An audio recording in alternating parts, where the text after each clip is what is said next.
¿Qué tal? Gracias por visitar nuestro canal. Estás viendo la serie Los Atributos de Dios. Que Dios te bendiga.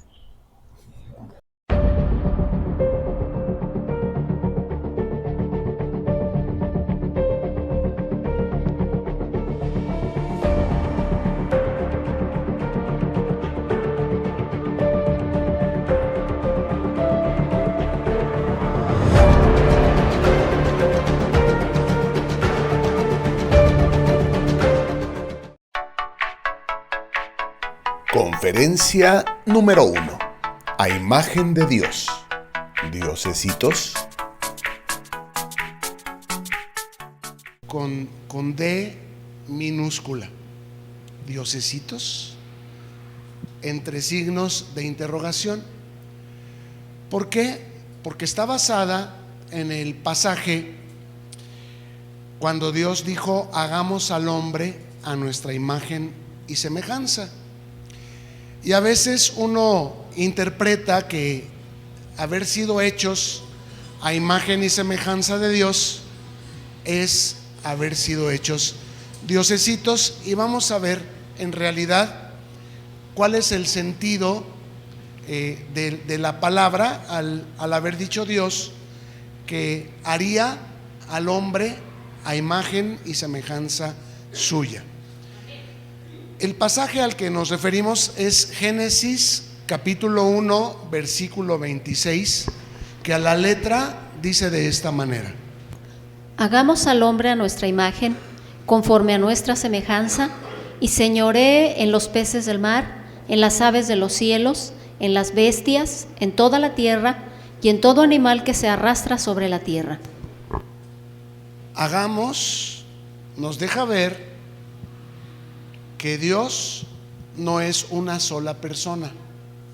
Si Dios dice hagamos, es que es más de una persona. Y haremos bien en no pensar más allá de lo que la Biblia nos enseña. Nosotros tenemos la idea que es el Padre y es el Hijo y el Espíritu Santo. Y bueno, vamos a irlo confirmando conforme vayamos profundizando nuestro estudio de las Escrituras. Lo que es importante es que Dios es varias personas que están de acuerdo y que dicen: hagamos al hombre a nuestra imagen y semejanza. ¿En qué sentido el hombre es imagen y semejanza de Dios? Bien, número 1, el hombre es espíritu, como Dios es espíritu. Usted no tiene un espíritu, usted es un espíritu que vive en un cuerpo y que tiene un alma.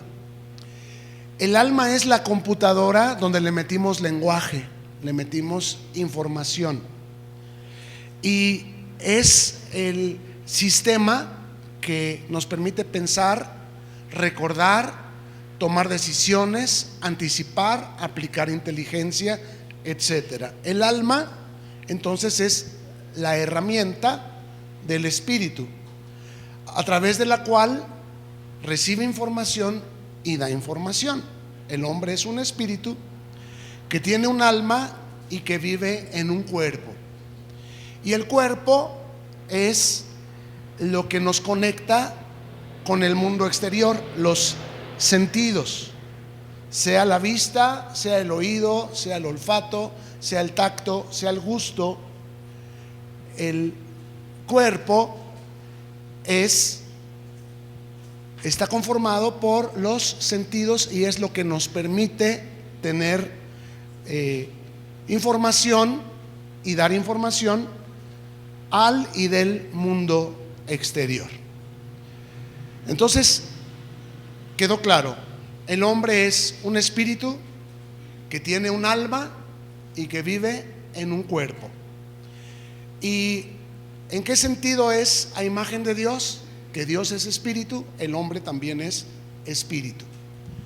Número 2, el hombre tiene una mente racional, como Dios tiene una mente racional. Esto significa que tenemos la capacidad de comunicarnos y las palabras que hablamos tienen una relación racional, una relación con una imagen. Ejemplo, digo gato, ¿qué es lo que ustedes tienen en su mente cuando yo menciono la palabra gato? Un gato, gato pardo. Entonces ya su mente racional le va dando forma a un gato pardo que maulla. Un gato pardo que maulla porque está enfermo. Un gato pardo que maulla porque está enfermo y está lloviendo y está en la calle. Entonces ya usted va desarrollando toda una escena mental en función a un lenguaje que tiene una relación de las palabras con imágenes de experiencias que hemos tenido en la vida. Otro ejemplo, me duele la garganta. ¿Qué te imaginas? Un dolor de garganta tuyo.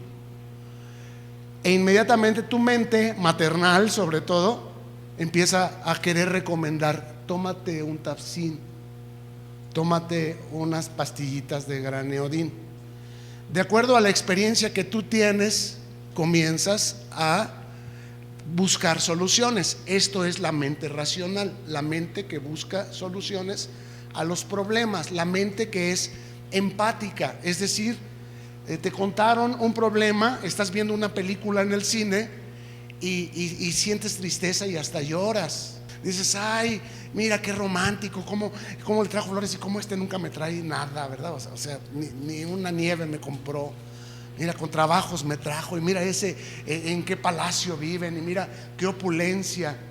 Y es una manera de que la mente, dicen, se distrae, sale de sus problemas, sale de sus estrecheces para disfrutar, aunque sea empáticamente, de una situación racional, una situación que tiene que ver con planteamientos de imágenes y palabras que estimulan emociones, sentimientos, recuerdos y deseos dentro de nosotros. Entonces, en este sentido, también somos a imagen de Dios, que tenemos una mente racional. Y número 3, el hombre tiene libre albedrío, como Dios también tiene libre albedrío. El hombre puede decidir qué hace con sus cosas. Si compraste una recámara, tú decides qué recámara compraste, ¿cierto? Y decides dónde vas a poner esta cómoda, dónde vas a poner esta cabecera, y también decides qué sobrecamas o qué colchas o qué sábanas o qué adornos vas a poner. Tú tienes libre albedrío. Y a veces este libre albedrío tiene que ponerse de acuerdo con las personas que tienen que convivir contigo, de tal manera que procuramos que todos estén de acuerdo en esta relación en la que todos compartimos. Pero en algún momento, si alguien no está de acuerdo y tú eres quien estás comprando las cosas, quien estás decidiendo: esto es lo que voy a hacer, si no les gusta, pues ni modo, lo voy a poner aquí y se va a usar para esto, y solamente yo o solamente quien yo diga. ¿Tienes derecho a actuar de esa manera? Sí. ¿Por qué? Porque es tuyo. Esto es libre albedrío. Y así Dios también tiene misericordia de quien Él quiere. A veces nosotros quisiéramos que Dios sanara a todas las personas, pero no a todas las personas sanó el Señor, solamente a quienes Él quiso. No a todas las viudas en Sarepta las sanó el profeta, solamente a aquella viuda a la que fue enviado el profeta. Dicho de otra manera, el libre albedrío de Dios le permite tener decisión de quién tener misericordia y de quién no. Amé a Jacob, mas a Esaú aborrecí. Y podemos juzgarlo porque no amó igual a Esaú que a Jacob. No, porque tampoco se te puede juzgar a ti de la elección que tú hiciste de la recámara que compraste. Y de ninguna manera este pasaje nos debe dar la impresión de que el hombre es un Dios en la tierra. No, el hombre es imagen y semejanza de Dios en los términos de las cualidades ya descritas anteriormente respecto a lo que Dios ha otorgado al hombre. Amén.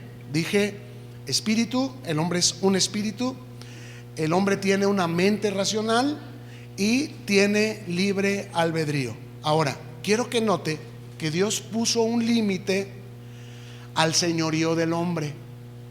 Vamos a llamarle, en el caso de Dios, soberanía, en el caso del hombre, señorío. Dios tiene soberanía, el hombre tiene señorío. Pero el señorío del hombre está supeditado a la soberanía de Dios. Es decir, funciona y opera el señorío del hombre siempre y cuando el hombre esté ejerciendo este señorío conforme a las leyes establecidas por la soberanía de Dios. Y vemos que al señorío del hombre Dios le puso límites. Fíjese bien cómo dice: señoré en, y luego da una lista: los peces, las aves, las bestias, toda la tierra y todo animal que se arrastra sobre la tierra. Señoré en. Entonces, cuando el hombre ha intentado ir a la luna, ¿se han fijado que no ha podido? Ir a Marte, ¿se han fijado que no ha podido? ¿Por qué? ¿Qué dijo Dios? Señoré en ¿dónde? En toda la tierra. O sea, no va a poder el hombre, por más que se proponga hacer vida en otros planetas, no va a poder, porque está determinado por Dios en dónde va a hacer su señorío. Y lo que el hombre tiene que aprender, en lugar de estar pensando en huir porque este planeta lo vamos a terminar destruyendo, es aprender a convivir, ¿verdad? Es lo que tendríamos que estar aprendiendo, a someter nuestro señorío a la soberanía de Dios. ¿De dónde vienen las guerras y los pleitos entre los seres humanos? Pues de la falta de soberanía de Dios sobre nuestros corazones. En Génesis capítulo 1, versículo 4, Génesis 1:4, dice de esta manera: Y vio Dios que la luz era buena, y separó Dios la luz de las tinieblas, y llamó Dios a la luz día, y a las tinieblas llamó noche, y fue la tarde y la mañana un día. Otro aspecto de haber sido hechos a la imagen de Dios es que así como Dios, dice aquí, llamó a la luz día y a las tinieblas noche, el nombre que Adán puso a los animales es el nombre que los animales tienen hasta hoy. Es decir, aquí vemos nuevamente cómo el señorío de Dios, la soberanía de Dios le concede al hombre señorío, de tal manera que como Dios llamó a cierto aspecto de la creación, ese es su nombre. En el caso de lo que Dios llamó es el día y la noche, ese es el nombre de las tinieblas y ese es el nombre de la luz, día y noche. Y en el caso de los animales, el nombre que tienen los animales hasta hoy es el nombre que el propio Adán les puso bajo el permiso de Dios. Es decir, el señorío del hombre requiere el permiso, el aval de parte de Dios. Apreciamos que la omnipotencia de Dios, la toda potencia de Dios, no es un poder descontrolado o arbitrario que ahorita se me pega así la gana y ahorita digo que mejor no, que mejor asá, y al fin que soy Dios y a mí quién me va a juzgar. Dios no es voluble, en Dios no hay mudanza ni sombra de variación. Su omnipotencia está claramente limitada por su naturaleza y carácter divinos. Escuche lo que voy a decir: Dios es amor. Por lo tanto, su omnipotencia está supeditada a su amor. Y tú dices, bueno, pero ¿por qué castiga Dios a estas personas? ¿O por qué permite Dios que estas personas sufran? Bueno, número uno, porque no quieren recibir a Cristo en su corazón como su Señor y Salvador. Y no es Dios el que, Dios quiere sanarlos. Dice, lo que pidas al Padre en el nombre de Jesús, creyendo te será hecho. Pero ellos a veces no quieren ni siquiera oración. Tú quieres ponerles las manos y te quitan la mano, te dicen, no, no ores por mí, no, gracias, yo puedo. Entonces, no es Dios el que expone o castiga a estas personas, sino que son ellos mismos, con la dureza de su corazón, que se niegan el favor de Dios. Dice que no hay otro nombre bajo el cielo dado a los hombres en que podamos ser salvos, pero ellos no quieren invocar el nombre del Señor, número uno. O número dos, nosotros no les queremos predicar. ¿Por qué? Porque no queremos que se burlen de nosotros, porque no queremos que nos critiquen, o por qué, no sé. Cada uno de nosotros tiene sus razones, que cualquiera que sea no es correcta, porque como te digo, Dios es amor. Y si realmente amáramos a esas personas, en lugar de congratularnos con ellos, y a las fiestas sí vamos, y a los paseos sí vamos, y nada más jajaja y jijiji en las fiestas y paseos, pero no les compartimos a Cristo, entonces realmente no los amamos. ¿Por qué? Porque dice la Escritura, de tal manera amó Dios al mundo que ¿qué hizo? Jajaja y jijiji. No, dio al mundo. Y Cristo tuvo que venir y padecer mucho de mano de los hombres, de tal manera que no hubo un ser humano que sufriera una barbarie tal como la que sufrió Cristo, por amor. ¿Por qué fue lastimado? Porque el castigo que era para nosotros, Él lo llevó en su carne. Por esa razón es nuestro Salvador. Y tú vas a decir, bueno, pero ¿por qué tenía que morir en una cruz? ¿Y por qué tenía que derramar su sangre hasta la última gota? Porque viene un día en el que en la tribulación el anticristo va a obligar a la gente a ponerse su marca. Y si no se la ponen, ¿qué va a hacer el anticristo con ellos? Los va a decapitar. Entonces, la muerte de Cristo hace 2000 años sustituye la muerte de estas personas, para que no tengan que pasar por esta decapitación a manos del anticristo, o por esta condenación si se dejan poner la marca por tibios o temerosos del anticristo, o por no creer en Dios. Si se dejan poner la marca, pues ¿a dónde van a ir? Al infierno. Entonces, la muerte de Cristo sustituye esta decapitación que sufriríamos a mano del anticristo, o el infierno que sufriríamos si no recibiéramos a Cristo en nuestro corazón. Es por amor que Dios dio a su Hijo unigénito, para que todo aquel que en Él crea no se pierda, mas tenga vida eterna. Esto no significa que te va a librar de aflicción, todo lo contrario. Dice la Biblia, todo aquel que quiera vivir piadosamente conforme a Cristo padecerá persecución. Pero no teman, dice el Señor, yo he vencido al mundo. Entonces, nosotros en la palabra vemos la historia de muchos hombres como Job o como Pedro, a los que Satanás les puso una zarandeada terrible, pero no faltó su fe. Dice, yo rogaré, le dijo Jesús a Pedro, para que tu fe no falte. O sea, no es que no pases por la aflicción, porque estamos en el mundo y en el mundo padeceremos persecución.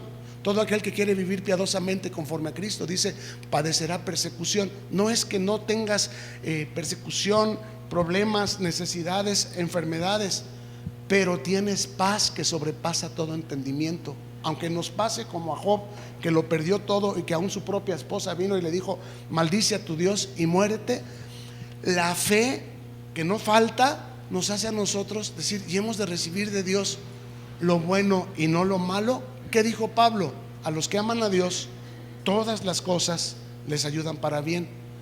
Y no significa que nada más nos van a pasar cosas buenas. No, todas las cosas que nos pasen, las buenas y las malas, nos van a ayudar para bien. ¿Por qué? Porque Dios está tratando con nuestro carácter, nos está haciendo de fe verdadera. Como dijo Job, hemos de recibir de Dios solamente lo bueno y no lo malo. Sea el nombre de Dios bendito. Y adoró a Jehová y no se halló pecado en su boca. Dios ha determinado que haya un solo mediador entre Dios y los hombres. ¿Quién me dice cuál es? Jesucristo. Y todo aquel que invoque su nombre, ¿qué dice? Será salvo. Pero si no lo invocan, ¿cómo quieren ser salvos? Dios todo lo supeditó a Cristo. A Cristo lo puso como cabeza de toda la creación. ¿Por qué? Porque sin Cristo, ¿cómo son las personas? ¿Cómo son las personas sin Cristo? Pues pecaminosas, pecadoras. ¿Cómo son? Mentirosas, ladrones, secuestradores, codiciosos, envidiosos, murmuradores. ¿Cómo más son? Adúlteros, borrachos, irresponsables, pervertidos sexualmente. Sin Cristo el hombre está perdido. Entonces, de tal manera amó Dios al hombre, al mundo, que dio a su Hijo unigénito para que todo aquel que en él crea no se pierda. Esto no significa que se van a acabar sus problemas, no, pero va a tener una paz que sobrepasa todo entendimiento. Pero va a tener una transformación de un hombre pecador a un hombre justo. La buena noticia es el nuevo creyente, esa persona que entregó su vida a Cristo. ¿Por qué? Porque ahora es una buena noticia para su familia. Ahora soy un mejor padre, ahora soy un mejor esposo. Ahora es una buena noticia para sus compañeros en el trabajo, porque ahora soy una mejor persona, más responsable, más respetuoso, más esmerado, más puntual, más formal. Es una buena noticia para sus acreedores. Ahora ya no se les va a esconder. Ahora les va a decir: debo, no niego, pago, no tengo. Pero cuando menos, ya no es de los que se esconden. Ya no es de los que hacen que sus hijos mientan. Dile que no estoy. Y luego se enojan porque el hijo lo descubren que les echó mentiras. ¿Quién los enseñó a mentir? Pues uno mismo. Uno mismo. Entonces, esto es la gallina y el huevo. Es un sistema en el que fuimos instruidos y en el que instruimos. En el que fuimos influidos y en el que influimos a otros. Y todo es un chiquero de porquerías, porque nos mentimos, nos defraudamos, nos traicionamos, hablamos a espaldas unos de otros, y todas estas cosas no convienen a nosotros mismos, porque lo que el hombre habla, eso es lo que lo contamina.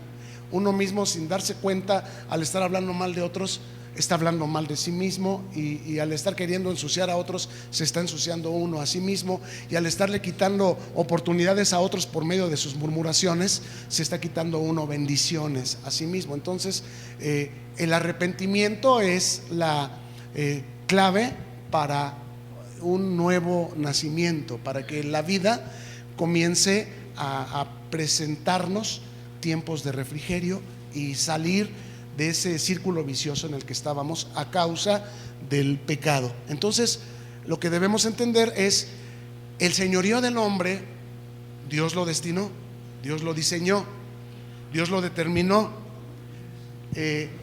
y está supeditado a la soberanía de Dios. El señorío del hombre es posible y funciona siempre y cuando nosotros estemos sujetos a la soberanía y las leyes de Dios. Todo aquel que por medio de la impiedad pretende enriquecerse no será enriquecido. Todo aquel que por medio de la impiedad quiere enaltecerse no será enaltecido. No es ensuciando a otros, no es quejándonos de otros, no es hablando mal de otros, sino que es sujetándonos a la soberanía de Dios. Entonces, la naturaleza de Dios y su carácter limitan su omnipotencia. Dios no puede bendecir al que tranza. Aunque aquí en el mundo te digan: el que no tranza no avanza, Dios no puede bendecir al que tranza. ¿Por qué?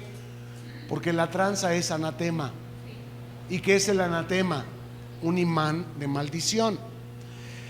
Te hiciste de un dinero a base de una trampa.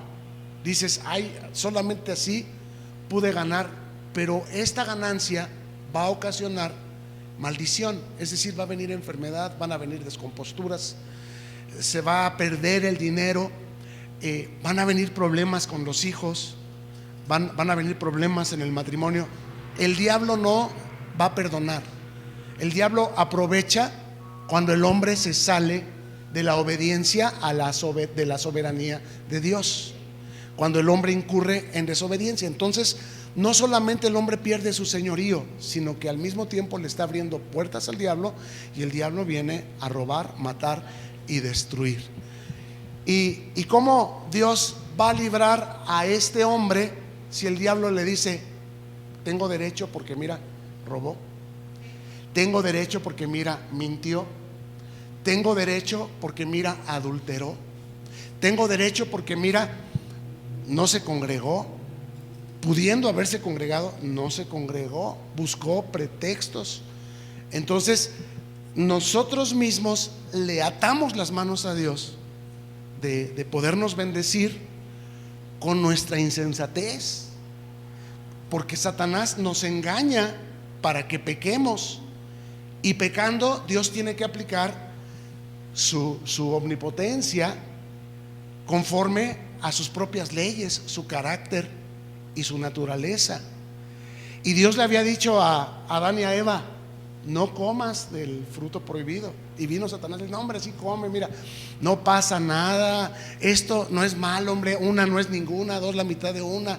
Hombre, lo convenció, lo engañó y obligó a Dios a cumplir su justicia. ¿Qué le pasó a Adán y a Eva? Tuvieron que ser echados del Edén. Edén, ¿qué significa? Felicidad. ¿Y a dónde fueron echados? Al mundo donde padecemos aflicción. Entonces, este es el punto, que lo que nos permite mantenernos en señorío es respetar la soberanía de las leyes de Dios. Por lo tanto, no estamos hablando de una soberanía descontrolada, ilimitada, favoritista, que diga: ay, mira, este hijo mío ha hecho méritos, lleva tres semanas viniendo sin faltar a todas sus reuniones, ahora sí puede darse un chancecito. Si hay una desobediencia, si hay un relajamiento, el diablo no va a perdonar. No es Dios quien castiga, Dios proveyó un Salvador. Pero si no honramos la soberanía de Dios, si no honramos al Salvador por medio de una fe obediente, entonces le estamos creyendo ¿a quién? A Satanás. ¿Y Satanás qué significa? Adversidad. Tome nota del significado de los nombres. Edén es felicidad y Satanás es adversidad. ¿Qué quiere usted? ¿Edén o Satanás? La respuesta es lógica. ¿Puede venir la enfermedad? Sí, pero tengo paz. Yo sé que Dios está tratando conmigo. No proviene de un pecado, es una prueba con la que Dios, a través de esta enfermedad, quiere demostrarle al diablo que igual yo voy a ir a la iglesia, que igual yo voy a honrar a Dios, que igual yo lo amo sobre todas las cosas. Pero cuando yo le abrí las puertas a Satanás con una desobediencia, pues yo necesito ponerme a cuentas con Dios y decirle: Señor, perdón, pequé contra ti de esta manera. Y Dios es fiel y justo y amplio para perdonar, pero tienes que hacer dos cosas: reconocer tu pecado, confesarlo y arrepentirte. Y entender que el señorío funciona supeditado a la soberanía de Dios, que no está descontrolada, ni ilimitada, ni es favoritista. De ahí que si pedimos alguna cosa conforme a su voluntad, Dios nos oye. Mientras estemos plantados en su voluntad y en la dirección de su propósito, Él nos oye. Por esa misma razón podemos entender que Dios es justo. ¿Sería Dios justo si le dijo a Adán y a Eva: el día que coman del fruto de este árbol, ciertamente morirán? Y ellos comen, y Dios dice: bueno, 6 días no habían comido, y vino el 7º día y comieron. No le hace, nomás no lo vuelvan a hacer. Y no murieron. ¿Sería Dios justo o sería Dios mentiroso? Muchos quisiéramos un Dios mentiroso y favoritista, pero ¿sería justo? ¿Qué prefieres? ¿Un Dios justo o un Dios favoritista? Un Dios que ahorita es favoritista contigo y al rato es favoritista con tu rival. Mira, te lo explico. Tú le debes un dinero a una persona y le dices: Dios, sé favoritista conmigo y que la persona me perdone a mí el dinero que yo le debo. Y tú haces tus negocios y tú estás esperando que las personas con las que hiciste negocios te paguen, y aquella persona también oró como tú: Señor, sé favoritista conmigo, que el que me vendió la mercancía y no le pude pagar, que me la perdone. Y Dios es favoritista también con él. ¿Y con quién fue injusto? Contigo. ¿Por qué? ¿Yo qué culpa tengo de que seas favoritista con él? ¿Qué es lo justo? Que Dios me dé a mí para pagarle a él, y que Dios le dé a él para pagarme a mí. Darle al César lo que es del César y a Dios lo que es de Dios. Y esto es lo que muchos cristianos no entienden. Quieren que Dios saque a su preso de la cárcel. Y lo que tenemos que entender es que el justo por su fe vivirá. Queremos un Dios justo. En ese sentido, Dios también nos ha hecho a su imagen. Seamos justos, aún en nuestras oraciones. Quitémonos de oraciones absurdas de Dios, que me perdonen la deuda. ¿Por qué? Si tú haces negocios por ganancia y vendes a crédito para vender, porque si no, no te compran, y para que te digan debo no niego, pago no tengo, ¿es justo? No, para ti no. Pero cuando tú le debes a otro, ay sí, Señor, que tengan misericordia de mí, ellos tienen mucho. No es justo, aunque tengan mucho, no es justo. Entonces es algo que tenemos que entender. El justo por su fe vivirá. ¿Te gustaría que te mintieran? No mientas. ¿Te gustaría que te engañen? No engañes. ¿Te gustaría que te defraudaran? No defraudes. Lo que el hombre siembra, eso también segará. ¿Por qué? Porque este mundo fue creado por un Dios justo, y lo que se siembra se va a cosechar. Entonces comencemos a sembrar bien, a movernos bajo la dirección de la soberanía de Dios, que está supeditada a su naturaleza divina y a su carácter divino, porque Dios nos ama, nos disciplina. ¿Qué hijo sería aquel al que su padre lo deja sin disciplina? Pues un problema, una preocupación. Ahorita lo llevas al súper y te hace un berrinchón porque quiere que le compres esto y quiere que le compres aquello, y si no se lo compras hasta te pega. Yo he visto niños que le han pegado a la señora, y te da un coraje y dices: ay, chiquillos, lo que hacen falta son unas buenas nalgadas. Y la señora lo agarra: ay, ándale, pues agárralo, llévatelo, ándale. Cuando ese niño crezca, ¿cómo va a ser? Porque si de chiquito no lo pudiste controlar, ¿lo vas a poder controlar de más grande? No. El niño al que no se le enseñó a recoger el traste: no, mijo, yo lo recojo, tú sigue haciendo tu tarea.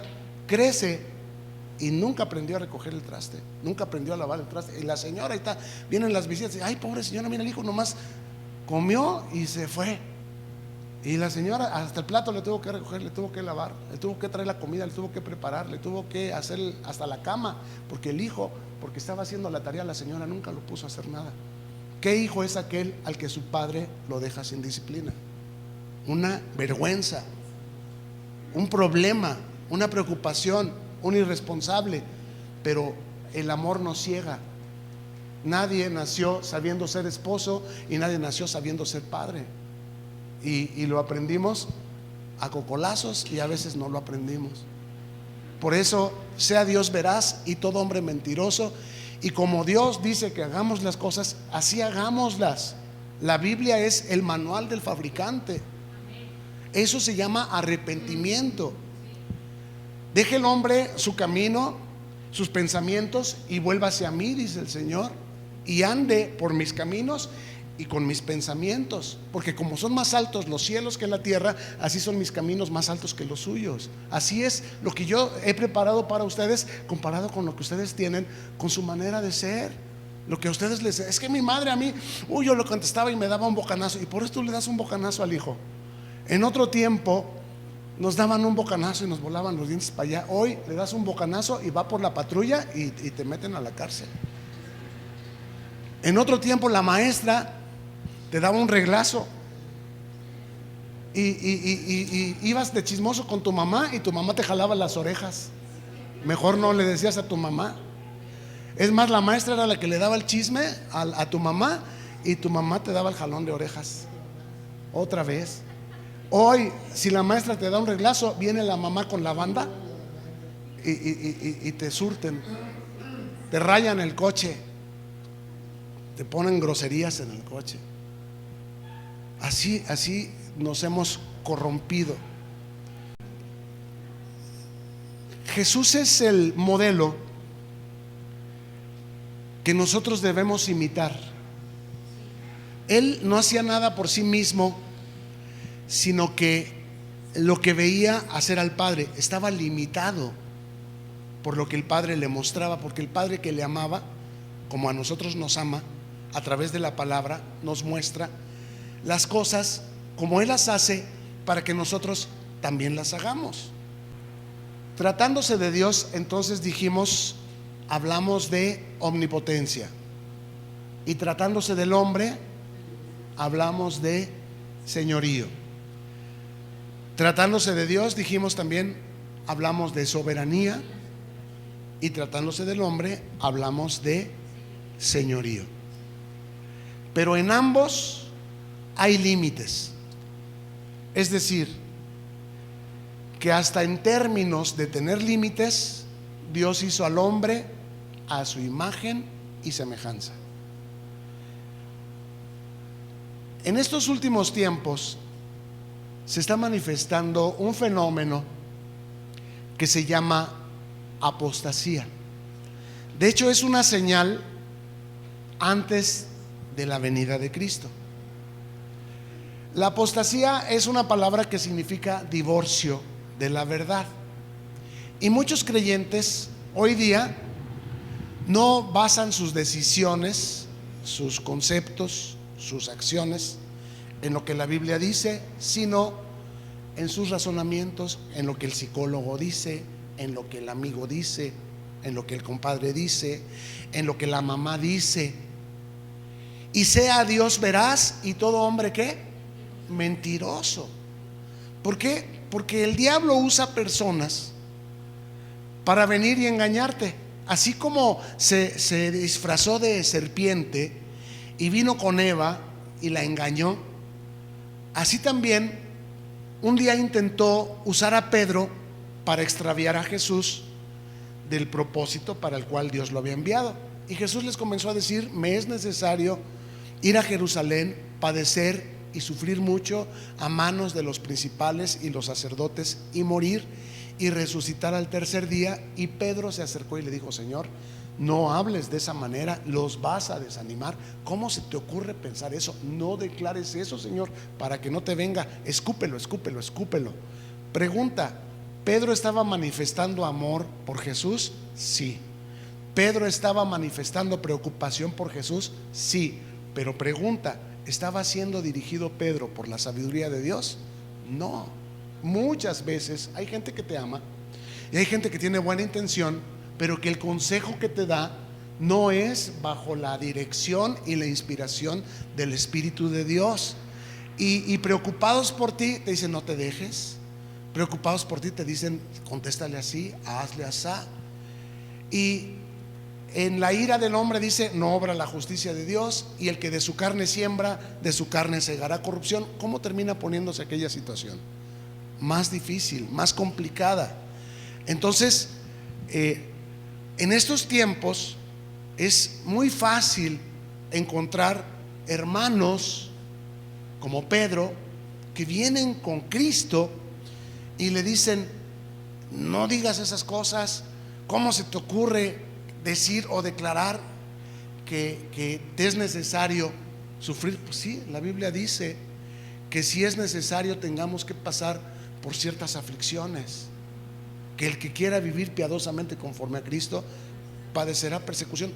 Y no te debes sorprender de que los enemigos del hombre sean los de tu propia casa. No te debe sorprender de que la persona que metía su pan contigo en su plato sea la que te traicione. En lugar de andar todo descorazonado y enojado y pensar qué habré hecho mal, debes sentirte por dichoso, tenerte por dichoso de padecer los padecimientos que Cristo padeció.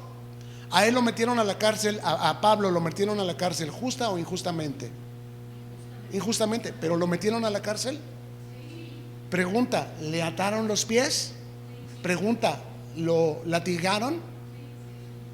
¿Fue justo? Ahora, pregunta, y más importante es la respuesta que demos a esta pregunta. ¿Se amargó? ¿Se ofuscó? ¿Se confundió? ¿Cuál fue su reacción? Alabanzas. Alabó a Dios. Se tuvo por dichoso de padecer por causa de Cristo injustamente. Estas cosas tienen que pasar, así está escrito. Viene otro y te dice: Pablo estaba mal. ¿Cómo se le ocurre aceptar ese mensajero de Satanás que lo abofeteara y que Dios le dijo: bástate mi gracia? Pablo estaba mal. A Pablo no le habló Dios. Pablo estaba equivocado.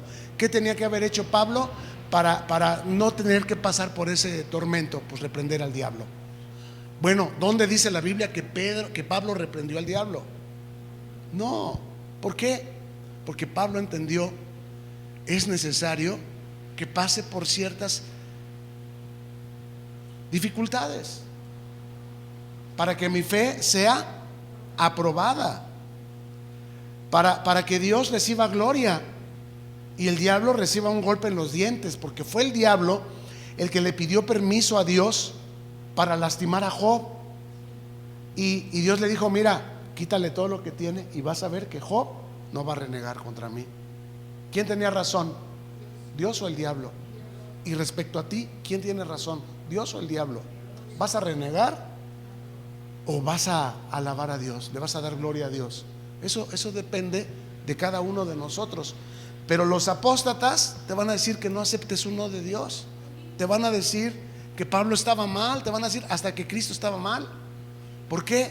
Porque según ellos, ser cristiano es estar bien próspero, estar bien lleno de bienes materiales, es no padecer. Pregunta, ¿y el Hijo del Hombre tenía dónde recostar su cabeza? Las aves del campo tienen nidos, las zorras del campo madrigueras, y el Hijo del Hombre no tenía en dónde recostar su cabeza. ¿Estaba mal Cristo? ¿Estaba mal la teología de Cristo? No. Entonces tenemos que aprender a recibir de Dios lo bueno y lo malo, y reconocer que muchas veces lo malo es producto de un pecado, de una mala decisión, de una mala acción de la que yo necesito arrepentirme. Pero si ya le hurgué, ya le busqué y no le encontré, ¿debo amargarme porque no tengo dinero? ¿Porque mis hijos no me siguen? ¿Porque mi pareja no me comprende? ¿Debo amargarme o debo tener sumo gozo? ¿Por qué? Porque es una leve tribulación momentánea. ¿Cuánto tiempo va a durar? No sé, pero sí he visto que no hay mal que dure 1000 años. Sí he visto que después de la noche viene el nuevo día. Y yo quisiera a veces que por mucho madrugar amaneciera más temprano, pero he descubierto que no puedo hacer que madrugue más pronto. Y tampoco dice: por mucho que el hombre se afane, puede añadir a su estatura 3 centímetros. Solo Dios podría hacerlo. Entonces, si no hay pecado, dice: todos nuestros hermanos en todo el mundo padecen las mismas persecuciones y las mismas pruebas. Todos. Nada más cuídense que estas pruebas no provengan de pecados que ustedes han cometido. Y si no provienen de pecados que ustedes han cometido, pues gócense. Y si sí provienen de pecados que han cometido, pues arrepiéntanse. No hay problema en estar padeciendo. ¿Por qué? Porque es para gloria de Dios. El quebrantamiento tiene el propósito de parte de Dios de nuestro arrepentimiento, de nuestro crecimiento en Cristo, ser más como Cristo.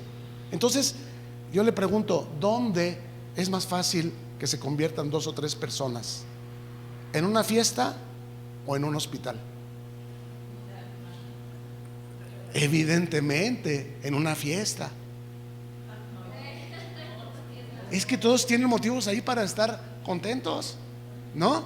Agradecidos con Dios. Y sin embargo vemos que no es así. ¿Dónde es más fácil que se arrepienta la gente? ¿En un hospital o en un velorio? En un hospital o en un velorio mínimo se convierten 2 o 3 personas, porque estás ahí sentado esperando a pasar a ver tu enfermo, o cuidándolo, o velando al obsiso, y estás compartiéndole a alguien. Y es más fácil ahí que algunos hagan una decisión por Cristo en una fiesta. En una fiesta háblales de Cristo y te van a decir: no, mira, ahorita no me estás hablando, tú tu religión y yo la mía. ¿Cierto o falso? Póngase sobre sus pies. Gracias por llegar al final de este video. Oramos que te sea de provecho y que lo puedas compartir con quienes tú sabes que les bendecirá también. Suscríbete y no te olvides de darle like. Hasta la próxima, y mientras tanto, que Dios te bendiga.